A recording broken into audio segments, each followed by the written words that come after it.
আজ আপনাদেরকে দেখাবো বাসায় খুবই সহজে এখন থেকে অথেন্টিক ভাবে কাচ্চি রান্না করে খেতে পারবেন। আর দেরি কেন, এই রেসিপিটা ফলো করেন, তাহলে সম্পূর্ণ রেসিপিটা আপনিও শিখতে পারবেন। আমি রেস্টুরেন্টের স্টাইলে, বিয়ে বাড়ির স্টাইলে এই কাচ্চিটা রান্না করেছি। আপনিও খুবই সহজে রান্না করে খেতে পারবেন। সামনে কোরবানি, তাই আর দেরি না করে আজই শিখে রাখুন এই কাচ্চি রেসিপিটা। আমার এখানে 2 কেজি পরিমাণ খাসির মাংস আছে, আর এগুলা 14 থেকে 15 পিস 1 কেজিতে। আমি লবণ দিয়ে ভালো করে ওয়াশ করে নিব। আর অবশ্যই আপনারা লবণ দিয়ে ভালো করে ওয়াশ করে তারপরে নেটের ভিতরে পানিটা ছেঁকে নিবেন। এখন আমি আলুতে ফার্স্টে লবণ দিয়ে দিলাম, তারপরে একটু ফুড কালার দিয়ে দিলাম, একেবারে ন্যাচারাল। আর এটা লিকুইড ফুড কালার, যে কোনো সুপার শপে কিনতে পাওয়া যায়। এখন আমি আলুটা ভালো করে ফ্রাই করে নিব। আমার আলুটা ফ্রাই হয়ে গেছে, এখন আমি অন্যান্য মশলা দিয়ে দিব।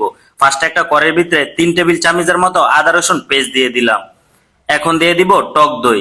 আমার এখানে 4 থেকে 5 টেবিল চামচের মতো টক দই এখানে দিয়ে দিলাম। এখন দিয়ে দিব বাদাম পেস্ট। আমার এখানে 2 টেবিল চামচের মতো বাদাম পেস্ট এখানে দিয়ে দিলাম। আমার বাদামের ভিতরে চীনা বাদাম, কাজু বাদাম, পেস্তা বাদাম, কাঠবাদাম মিক্স করা আছে। এখন আমি স্বাদ অনুযায়ী লবণ দিয়ে দিলাম। তারপরে 1 টেবিল চামচের মতো চিনি দিয়ে দিলাম। এখন দিয়ে দিলাম হাফ চামচের মতো হোয়াইট পেপার। তারপরে দিয়ে দিলাম হাফ চামচের মতো জিরার গুঁড়া। এখন দিয়ে দিলাম হাফ চামচের মতো ধনিয়ার গুঁড়া। তারপরে দিয়ে দিলাম একেবারে অল্প করে শাহি জিরা। এখন দিয়ে দিলাম স্পেশাল শাহি গরম মশলা। আর এই স্পেশাল শাহি গরম মশলাটা, এটা কিন্তু আমাদের নিজস্ব একটা ব্র্যান্ড। আপনারা চাইলে এই মশলা দিয়ে সব কিছু রান্না করে খেতে পারবেন। এখন আমি এখান থেকে 2 টেবিল চামচের মতো মশলা এখানে দিয়ে দিলাম। তার জন্য আমি জিরা ধনিয়া একেবারে কম দিয়েছি। আপনারা চাইলে এই মশলা নিতে চাইলে আমাদের শেফ কিচেন বিডি পেজে যোগাযোগ করতে পারেন। এখন আমি দিয়ে দিলাম টমেটো সস। আমি প্রায় 2 থেকে 3 টেবিল চামচের মতো টমেটো সস দিয়ে দিলাম। তারপরে দিয়ে দিলাম 2 চামচের মতো ঘি। এখন দিয়ে দিব সয়াবিন তেল। আমার এখানে টোটাল 200 গ্রামের মতো সয়াবিন তেল এখানে দিয়ে দিব। পরবর্তীতে লাগলে আমি আর একটু দেওয়ার চেষ্টা করব।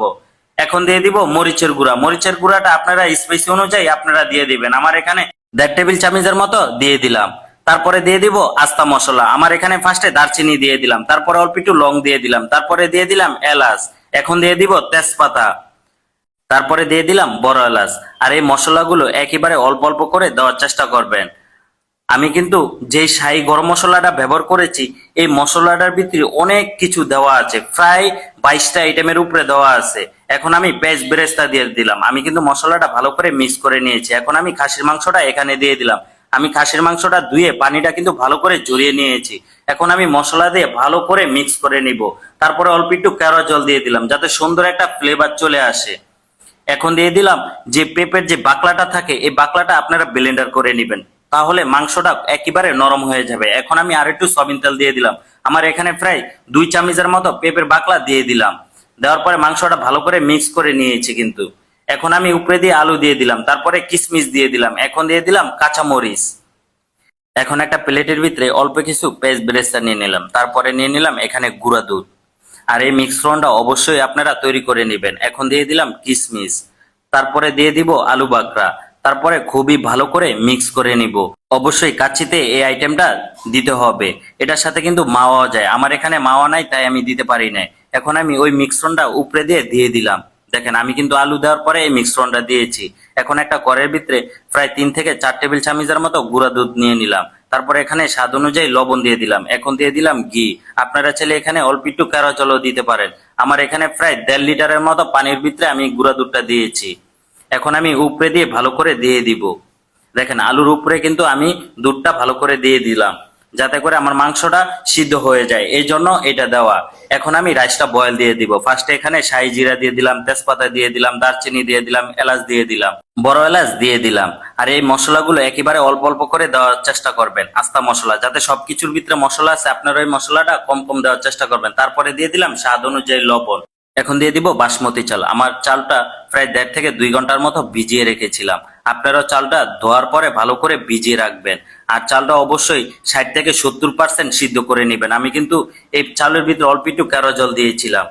আর লবণটা পরিমাণটা কিভাবে রাখবেন, আপনারা পানিটা যখন একটু নুনতা নুনতা দেখবেন, তখনই মনে করবেন যে লবণটা একেবারে পারফেক্ট। আমার এখানে 60 থেকে 70% চালটা আমি সিদ্ধ করে নিয়েছি। তারপরে মাংসের উপরে দিয়ে দিলাম। আর মাংসটা সম্পূর্ণ কিন্তু কাঁচা ম্যারিনেশন করা। এখন আমি উপরে দিয়ে পেঁয়াজ বেরেস্তার যে মিশ্রণটা তৈরি করেছি, এটা দেওয়ার পরে এখন আমি দুধ দিয়ে দিলাম।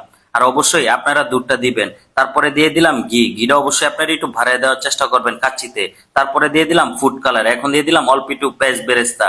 আর অবশ্যই আপনারা ন্যাচারাল ফুড কালারটা দিয়ে দিবেন। আমি কিন্তু কাচ্চিটা প্রায় 1.5 থেকে 2 ঘন্টা দমে রেখেছিলাম। আমার দম ভাঙার পরে এত সুন্দর একটা গান আসলো যা বলার বাইরে।